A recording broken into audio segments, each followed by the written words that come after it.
todas y cada una de las catedrales, la mayoría quiero decir, han sido construidas en lugares que ya fueron santuarios en época prehistórica.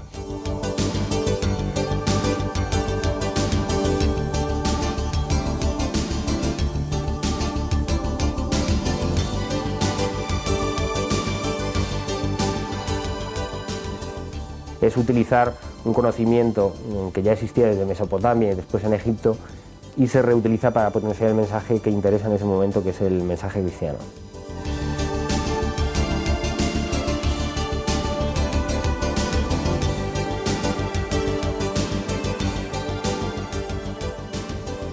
Las paredes recias, las fuertes paredes de piedra eran, digamos, el cobijo perfecto, el cobijo sagrado para todas esas reliquias.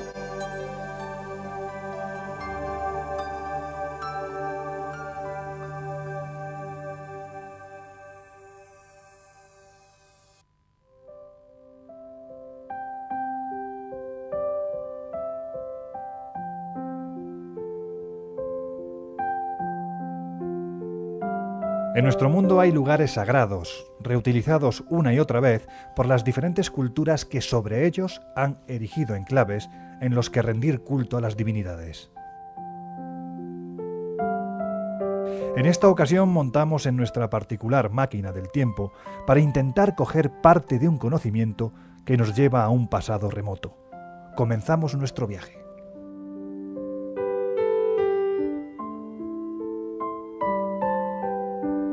No es algo nuevo. Desde tiempos prehistóricos el hombre ha buscado consuelo en sus dioses, y para ello le hacía falta un lugar en el que tener un encuentro íntimo y directo con aquellos que merodean por las alturas. Así, hace miles de años surgieron cromlechs, menhires, dólmenes, taulas, todos ellos situados en zonas en las que supuestamente se cruzan corrientes energético-telúricas a las que los pueblos celtas llamaron serpientes. Precisamente en ese tiempo se levantaron prodigios de piedra como el santuario de Stonehenge, en el Reino Unido, una especie de gigantesco observatorio en el que los astros definen la llegada de solsticios y equinoccios, marcando así las principales fiestas paganas del pasado, esas mismas que los druidas conducían con maestría y en las que las estrellas tenían una importancia capital. Y es que, como veremos más adelante, la astronomía ha sido vital en la construcción de los templos, independientemente del tiempo en el que fueran erigidos, pues ello marcaba el inicio de las fiestas y rituales mágicos más importantes. No en vano Stonehenge fue lugar de culto al sol, e incluso hay quien se ha aventurado a decir, no sin cierto criterio, que además predecía los eclipses y que marcaba los movimientos del astro rey y de la luna.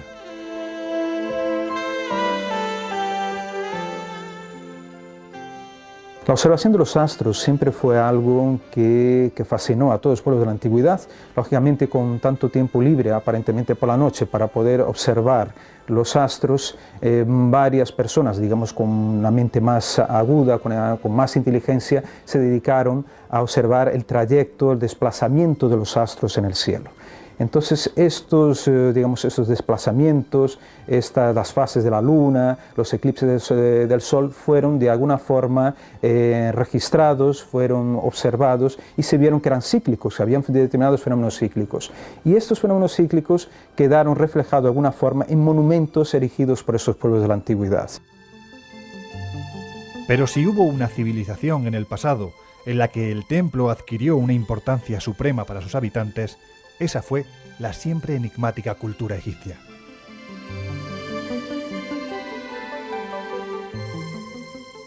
Y es que de repente, un pueblo agrícola que se desarrollaba en torno a un gran río, rodeados por las arenas de un inmenso desierto, levantaron las edificaciones más sorprendentes de la historia. Ante Keops, Kefren y Micerinos, el vértigo nos invade, porque a pesar de todo cuanto se ha escrito y dicho sobre ellas, seguimos sin saber exactamente ni cómo se construyeron, ni para qué servían o sirven. A pesar de su aparente función funeraria, nadie está enterrado en su interior.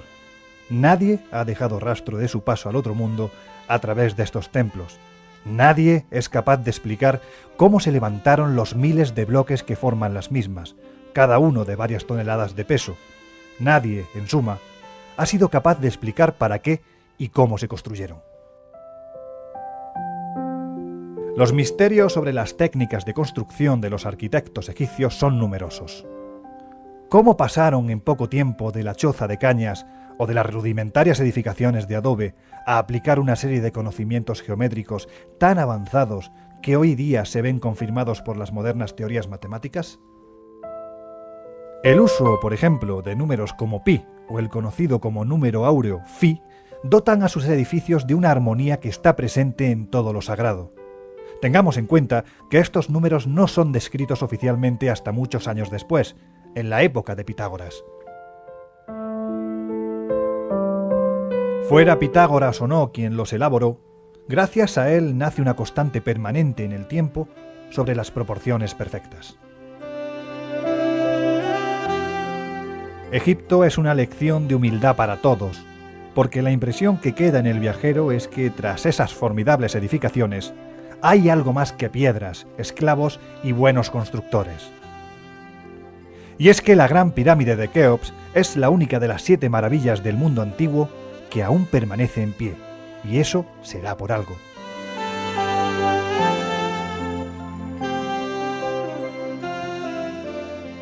Quienes concibieron aquellos monumentos descubrieron cosas que hoy día se nos escapan, pero por alguna extraña vía fueron difundiéndose hasta llegar a la época de las cruzadas.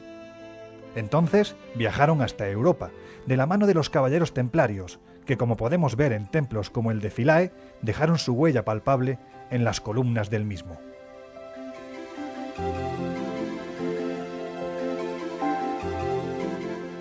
¿A qué vinieron aquí?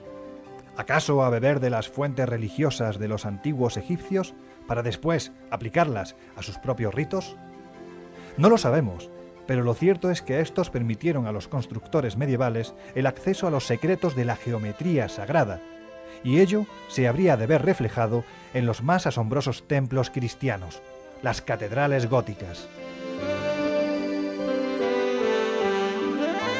Llegados a este punto, hemos de recordar a un personaje importante al que se confió la custodia del Templo de Salomón y que posteriormente se adoptó como protector de las catedrales góticas, el diablo Asmodeo, el guardián de los secretos.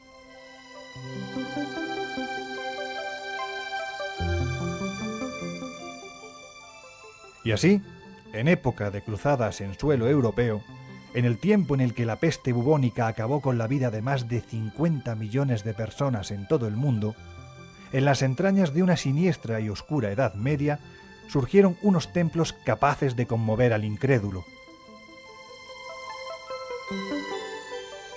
de reflejar entre sus muros un saber ancestral y pagano que chocaba frontalmente con el mensaje que promulgaban. Nacía el gótico.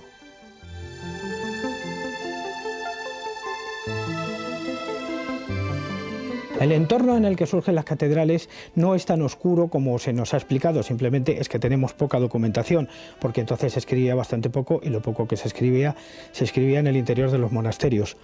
Es cierto que la catedral aparece de repente dentro de un sistema social en el que ya no cuenta tanto el señorío feudal o el castillo o el entorno de un castillo como la aparición de los primeros burgos.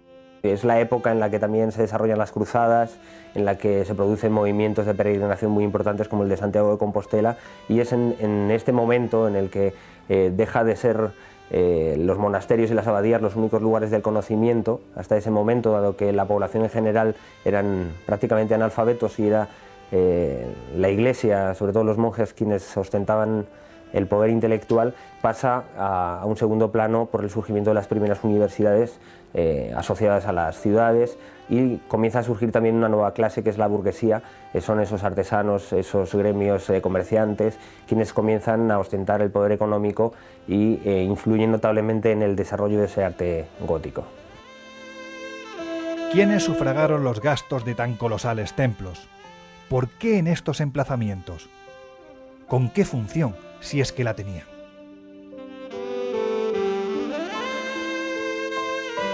un 50% aproximadamente del dinero que se invirtió en ellas sí procedía, o que pensamos que procedían, de las órdenes militares y fundamentalmente del temple.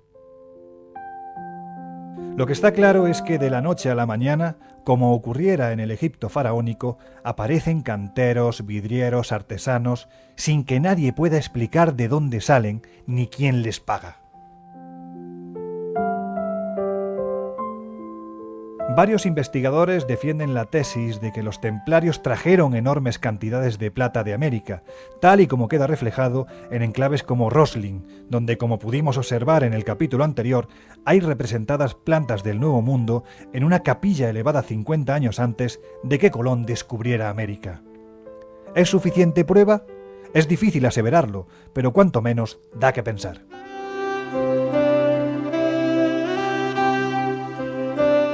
Y todo ello para dejar en estos templos el conocimiento del que eran partícipes, un saber ancestral que, por ejemplo, nos hablaba de la importancia capital de los astros. Sabemos que en Francia, especialmente, muchas catedrales fueron erigidas a partir de la posición de determinadas constelaciones y estrellas especialmente. Y esto se reflejaba sobre el mapa, sobre la geografía francesa. Esto se debe posiblemente a observaciones mucho más antiguas, observaciones, estamos hablando de los pueblos celtas, de los pueblos de los megalitos, que dejaron su herencia, que perpetuaron su herencia incluso en la época cristiana. Sabemos muy bien que muchos religiosos bebieron, se impregnaron del conocimiento de los antiguos, eso sí, renegaron su origen, pero mantuvieron de cierta forma estos conocimientos, los adaptan y los trasplantan a las catedrales. En el templo cristiano en general, no solo en la época medieval, tanto la astronomía como la astrología juegan un papel muy importante.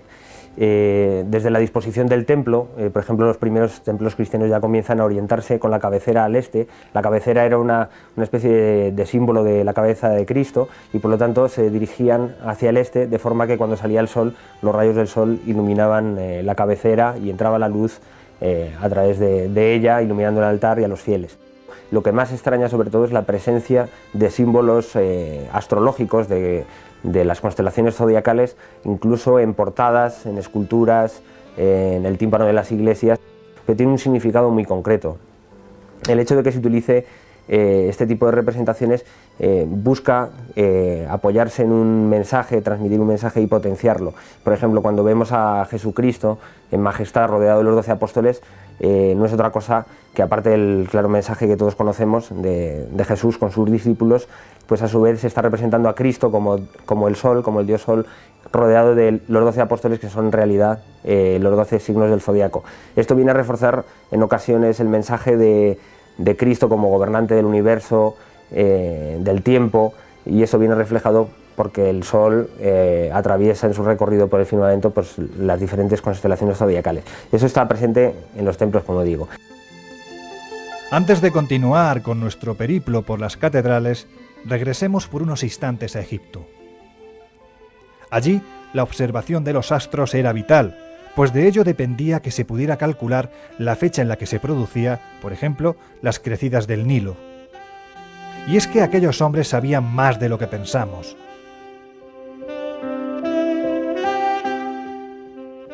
En templos como el de Déndera existe una representación más que evidente de un zodiaco, en el que podemos apreciar a los signos de Libra, Sagitario, Cáncer, Tauro, en una constante que siglos después vemos saltando de milenio en milenio en las majestuosas catedrales del gótico.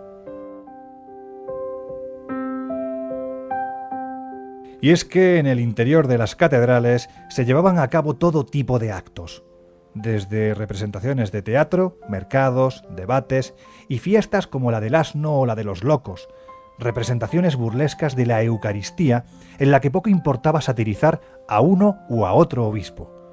Su significado se hallaba anclado en ritos paganos del pasado. En apenas 100 años, de 1150 a 1250, se erigieron más de 80 catedrales en suelo galo.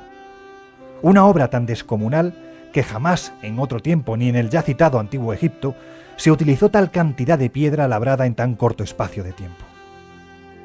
Y todo ello dirigido por los maestros canteros, capaces de dar al edificio una apariencia jamás soñada. ¿De dónde procedía ese conocimiento?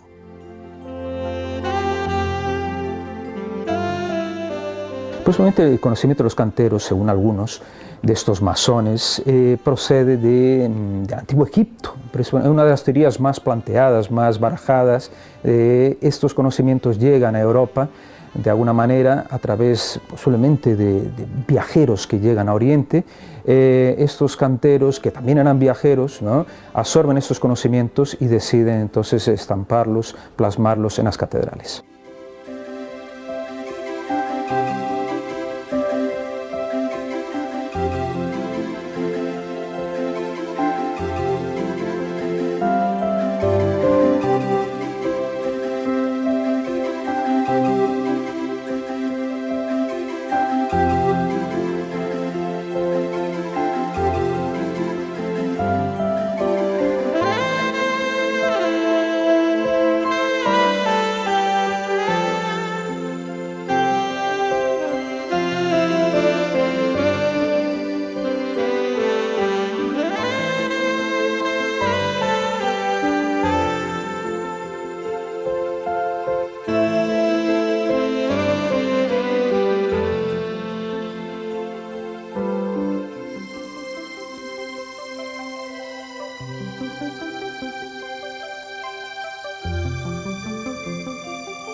Ese conocimiento posiblemente vino de Palestina y fue encontrado en algún lugar extraño que los monjes del Temple encontraron posiblemente en los sótanos del Templo de Salomón. Pero no solamente esta es la fuente, también la fuente era la extraordinaria biblioteca que tenían los Ashishin, los seguidores del Viejo de la Montaña, de Hassan Sabbah. Llegados a este punto, hagamos una radiografía heterodoxa y analicemos lo que el viajero se puede encontrar al acceder a una catedral, por ejemplo, como Chartres. ¿Es el laberinto uno de los elementos más extraños y que más se repite dentro de una catedral gótica? Los historiadores aseguran que era el reflejo del periplo que los peregrinos realizaban a Tierra Santa, más bien para aquellos que por problemas físicos no podían acudir a Jerusalén. Otros, sin embargo, recuerdan la leyenda del Minotauro y la relación que puede tener con todo esto. Las hipótesis para explicar su presencia en estos templos son muy variadas. Lo cierto es que a día de hoy todavía se desconoce exactamente o con total certeza para qué servían. Lo cierto es que están ahí y bueno, las hipótesis van desde que se trataba de reproducciones simbólicas del camino de peregrinación a Jerusalén, que servirían de falso peregrinaje para aquellas personas que, queriendo hacer esa peregrinación a Tierra Santa, no podían por enfermedad, por lo peligroso que era el camino o porque simplemente no disponían de los medios económicos para hacerlo. Y bueno, pues eso sería una forma de realizarlo. Por ejemplo, en casos como el de Chartres, en el de Reims, los laberintos aparecen acompañados en ocasiones de las figuras, unas figuras misteriosas que suelen ir provistas de un compás, de una escuadra, y esto ha querido ser interpretado por algunos autores como una plasmación de los propios constructores de las catedrales o de los diseñadores del laberinto. Y la aparición de esos elementos del compás y de la escuadra pues ha sido interpretado como que se trataba de constructores pertenecientes a un gremio de canteros poseedores de un conocimiento hermético. Estos laberintos, que en muchas ocasiones parecen estar colocados junto con las catedrales en lugares de energía telúrica, de gran poder energético, por así decirlo, y eso posibilitaría que la persona que lo recorriera de esta forma pues se cargara de esa energía e incluso, como proponen autores como Charpentier o Fulcanelli, entrar en un estado alterado de conciencia, o sea que estarían preparados o construidos pensando en que quien lo recorriera alcanzar un estado de conciencia que le llevará a unirse a Dios. Es difícil creer que tales representaciones querían transportar en un viaje casi onírico al peregrino tullido o enfermo a Tierra Santa, o que pretendían reflejar el tortuoso camino de Jesús hasta el Gólgota.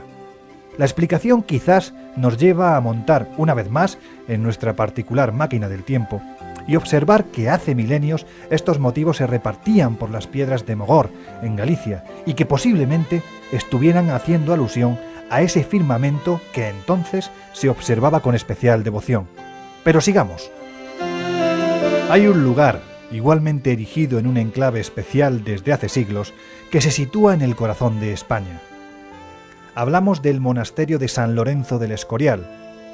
Su construcción estuvo rodeada de misterio, y el rey, Felipe II, hizo traer desde lugares lejanos todas las reliquias de las que sus siervos pudieran hacer acopio.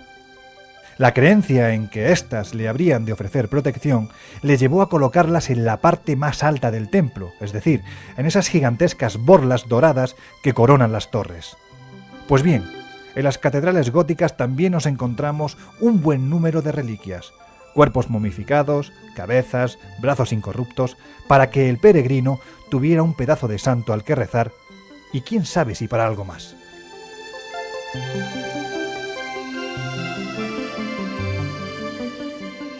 La gran importancia de ellas fue de catalizar una serie de voluntades, la fe del pueblo en torno a elementos que yo considero por lo menos fetichistas, eran elementos que de cierta forma eran tratados como objetos de poder, objetos que ofrecían a aquellos que los tocaban y a aquellos que los poseían, un poder inmanente justamente de aquellos santos a los que pertenecieron o incluso a Jesucristo, porque algunas de esas reliquias, como por ejemplo el lignum crucis, los famosos pedacitos de la cruz de Cristo, o entonces también elementos de la corona de espinos de Cristo, eran transportados, llevados a las iglesias y eran venerados por los fieles que al tocarlas tenían la impresión, la sensación por lo menos, de recibir parte del poder del mismo Nazareno. Quizás en esto estribaba el gran éxito que tuvieron en aquella época estas reliquias. Décadas atrás, un enigmático personaje autodenominado Fulcanelli redactó un trabajo exhaustivo sobre el enigma de las catedrales, en el que por primera vez hablaba de la alquimia, de los elementos que los maestros canteros dejaron reflejados en sus muros y que le llevaban a pensar que allí lo que se pretendía realmente era la transmutación del viajero a nivel físico, psíquico o espiritual. Pero, ¿en qué consiste exactamente la alquimia de las catedrales? Gárgolas, fiestas paganas, zodiacos, representaciones sexuales. Eso es lo que el viajero puede encontrar dentro de una catedral gótica. Solo hay que mirar de otra forma, dejando los prejuicios a un lado y siendo conscientes de que aquellos que levantaron estos monumentos manejaban un saber ancestral, que en definitiva eran herederos de una tradición que se niega a desaparecer, a pesar del tiempo transcurrido. Salimos de la catedral, de este recinto que permanece anclado en un tiempo fascinante, como si acabáramos de atravesar una puerta a otra dimensión. Esa misma en la que los hombres, gracias a esa miscelánea de conocimiento, intentaron alcanzar el cielo.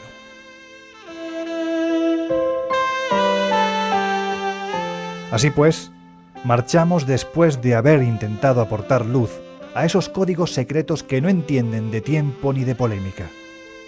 Nuestro viaje, por otros derroteros, eso sí, ha de continuar.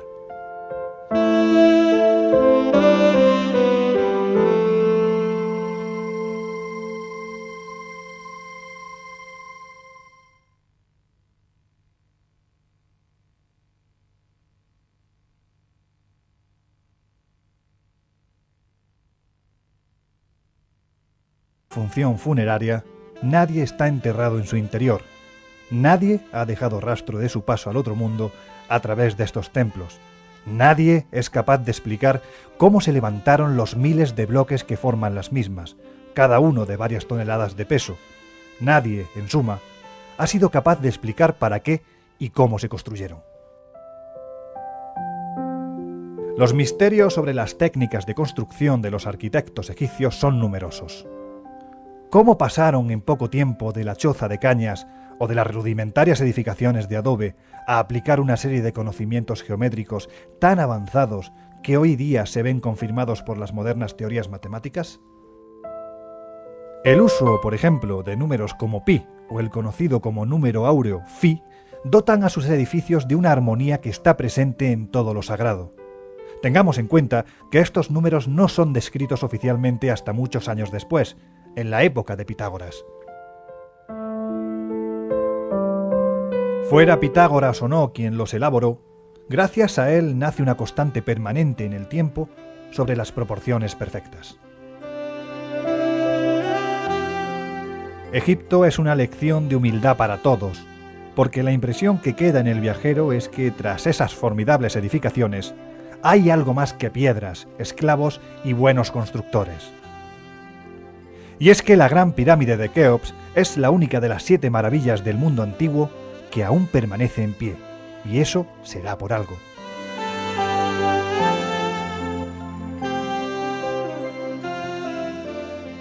Quienes concibieron aquellos monumentos descubrieron cosas que hoy día se nos escapan, pero por alguna extraña vía fueron difundiéndose hasta llegar a la época de las cruzadas. Entonces viajaron hasta Europa, de la mano de los caballeros templarios, que como podemos ver en templos como el de Philae, dejaron su huella palpable en las columnas del mismo.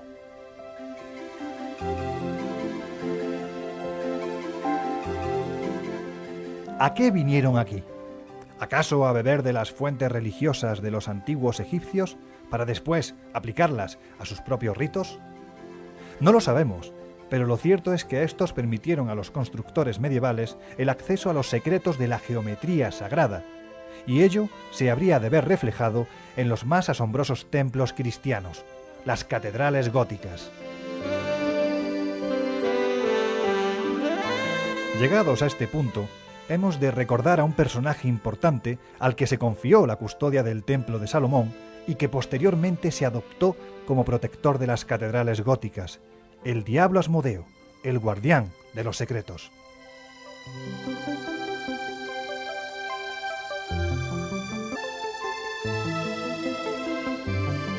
El entorno en el que surgen las catedrales no es tan oscuro como se nos ha explicado, simplemente es que tenemos poca documentación, porque entonces se escribía bastante poco y lo poco que se escribía en el interior de los monasterios.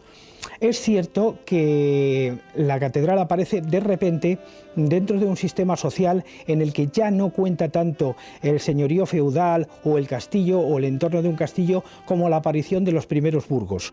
Es la época en la que también se desarrollan las cruzadas, en la que se producen movimientos de peregrinación muy importantes como el de Santiago de Compostela, y es en este momento en el que deja de ser los monasterios y las abadías los únicos lugares del conocimiento hasta ese momento, dado que la población en general eran prácticamente analfabetos y era la Iglesia, sobre todo los monjes, quienes ostentaban el poder intelectual, pasa a un segundo plano por el surgimiento de las primeras universidades asociadas a las ciudades, y comienza a surgir también una nueva clase que es la burguesía, son esos artesanos, esos gremios comerciantes, quienes comienzan a ostentar el poder económico y influyen notablemente en el desarrollo de ese arte gótico.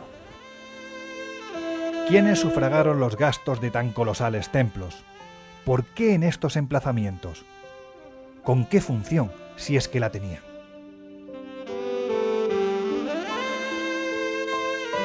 Un 50% aproximadamente del dinero que se invirtió en ellas sí procedía, o que pensamos que procedían, de las órdenes militares y fundamentalmente del temple. Lo que está claro es que de la noche a la mañana, como ocurriera en el Egipto faraónico, aparecen canteros, vidrieros, artesanos, sin que nadie pueda explicar de dónde salen ni quién les paga. Varios investigadores defienden la tesis de que los templarios trajeron enormes cantidades de plata de América, tal y como queda reflejado en enclaves como Roslin, donde, como pudimos observar en el capítulo anterior, hay representadas plantas del Nuevo Mundo en una capilla elevada 50 años antes de que Colón descubriera América. ¿Es suficiente prueba? Es difícil aseverarlo, pero cuanto menos da que pensar.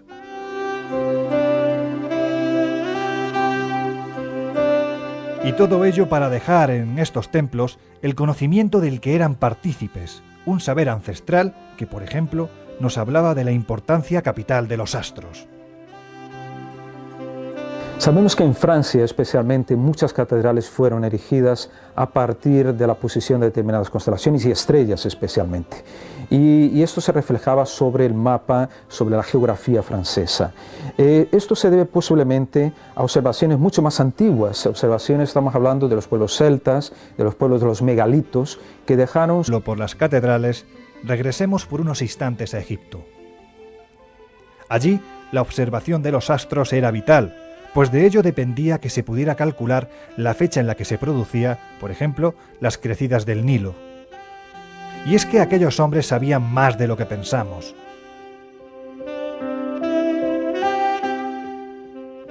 En templos como el de Déndera existe una representación más que evidente de un zodiaco, en el que podemos apreciar a los signos de Libra, Sagitario, Cáncer, Tauro, en una constante que siglos después vemos saltando de milenio en milenio en las majestuosas catedrales del gótico.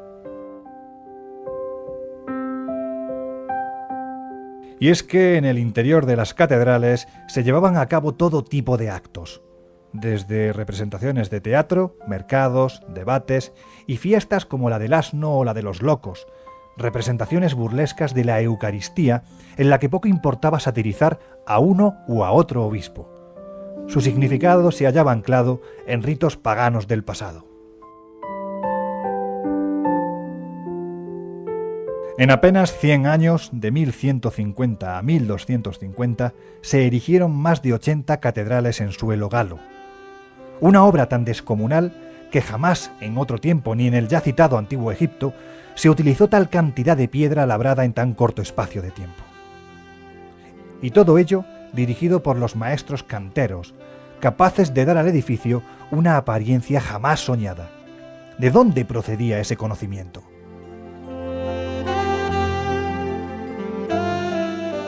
Posiblemente el conocimiento de los canteros, según algunos de estos masones, procede del Antiguo Egipto. Es una de las teorías más planteadas, más barajadas.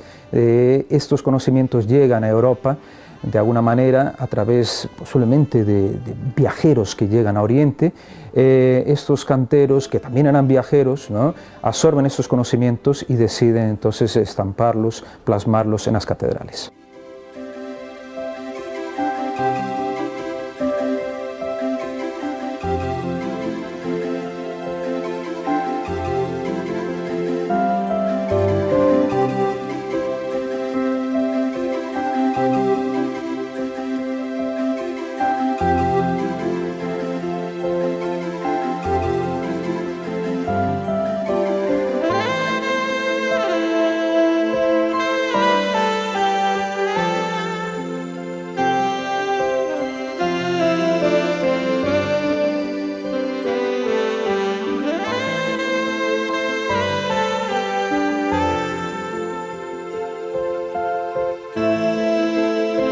En la que el templo adquirió una importancia suprema para sus habitantes, esa fue la siempre enigmática cultura egipcia.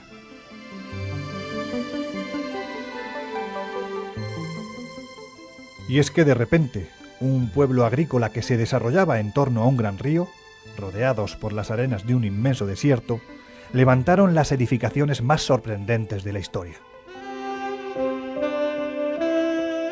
Ante Keops, Kefren y Micerinos, el vértigo nos invade, porque a pesar de todo cuanto se ha escrito y dicho sobre ellas, seguimos sin saber exactamente ni cómo se construyeron, ni para qué servían o sirven. A pesar de su aparente función funeraria, nadie está enterrado en su interior. Nadie ha dejado rastro de su paso al otro mundo a través de estos templos. Nadie es capaz de explicar cómo se levantaron los miles de bloques que forman las mismas, cada uno de varias toneladas de peso.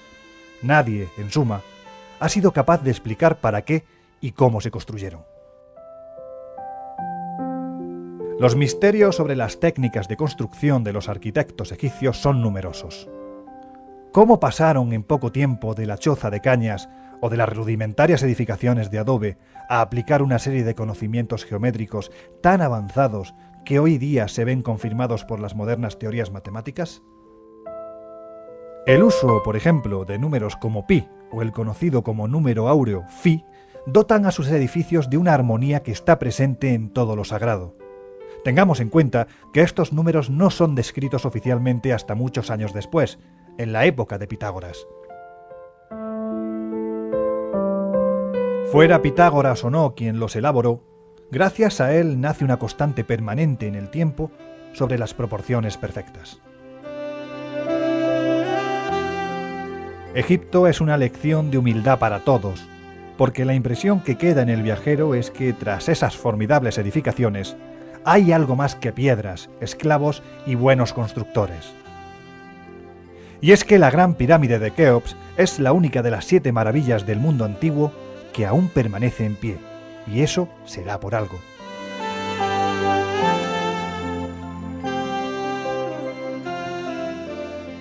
Quienes concibieron aquellos monumentos descubrieron cosas que hoy día se nos escapan, pero por alguna extraña vía fueron difundiéndose hasta llegar a la época de las cruzadas. Entonces viajaron hasta Europa, de la mano de los caballeros templarios, que como podemos ver en templos como el de Philae, dejaron su huella palpable en las columnas del mismo.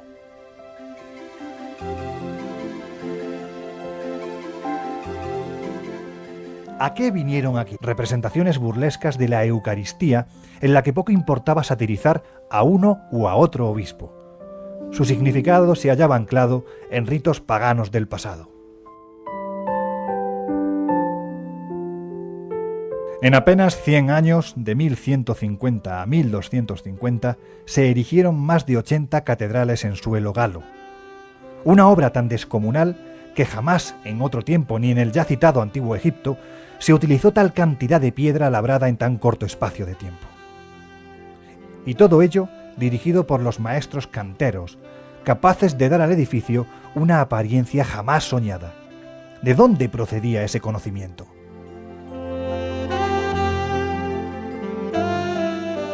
Posiblemente el conocimiento de los canteros, según algunos de estos masones, procede del Antiguo Egipto. Es una de las teorías más planteadas, más barajadas. Estos conocimientos llegan a Europa de alguna manera a través posiblemente de viajeros que llegan a Oriente.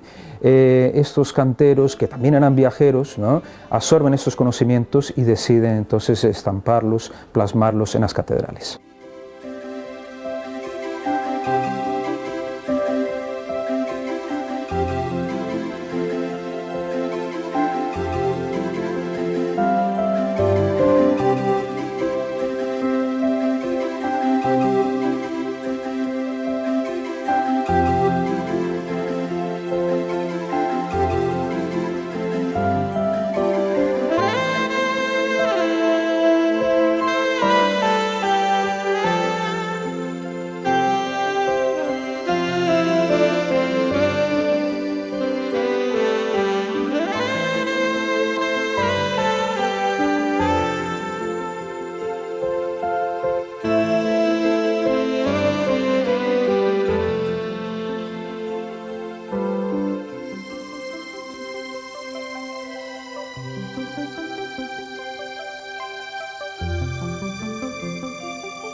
Ese conocimiento posiblemente vino de Palestina y fue encontrado en algún lugar extraño que los monjes del Temple encontraron posiblemente en los sótanos del Templo de Salomón. Pero no solamente esta es la fuente, también la fuente era la extraordinaria biblioteca que tenían los Ashishin, los seguidores del Viejo de la Montaña, de Hassan Sabbah. Llegados a este punto, hagamos una radiografía heterodoxa y analicemos lo que el viajero se puede encontrar al acceder a una catedral, por ejemplo, como Chartres. Entonces aparecen acompañados en ocasiones de las figuras, unas figuras misteriosas que suelen ir provistas de un compás, de una escuadra, y esto ha querido ser interpretado por algunos autores como una plasmación de los propios constructores de las catedrales o de los diseñadores del laberinto.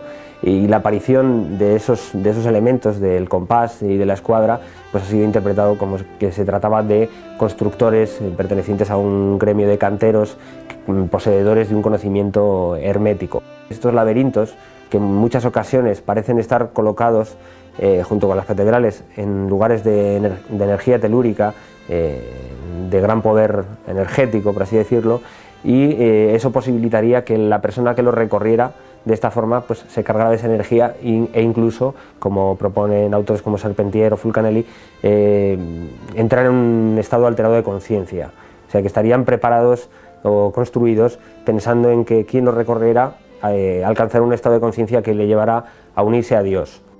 Es difícil creer que tales representaciones querían transportar en un viaje casi onírico al peregrino tullido o enfermo a Tierra Santa, o que pretendían reflejar el tortuoso camino de Jesús hasta el Gólgota. La explicación quizás nos lleva a montar una vez más en nuestra particular máquina del tiempo y observar que hace milenios estos motivos se repartían por las piedras de Mogor, en Galicia, y que posiblemente estuvieran haciendo alusión a ese firmamento que entonces se observaba con especial devoción. Pero sigamos.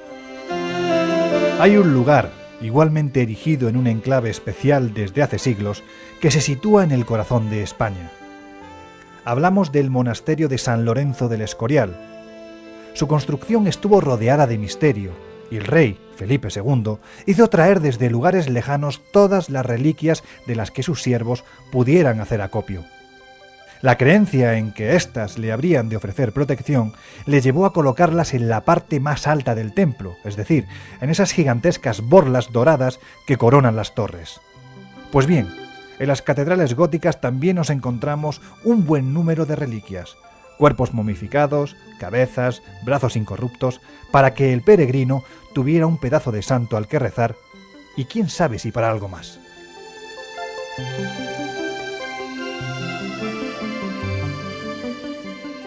La gran importancia de ellas fue de catalizar una serie de voluntades, la fe del pueblo en torno a elementos que yo considero por lo menos fetichistas, eran elementos que de cierta forma eran tratados como objetos de poder, objetos que ofrecían a aquellos que los tocaban y a aquellos que los poseían, un poder inmanente justamente de aquellos santos a los que pertenecieron o incluso a Jesucristo, porque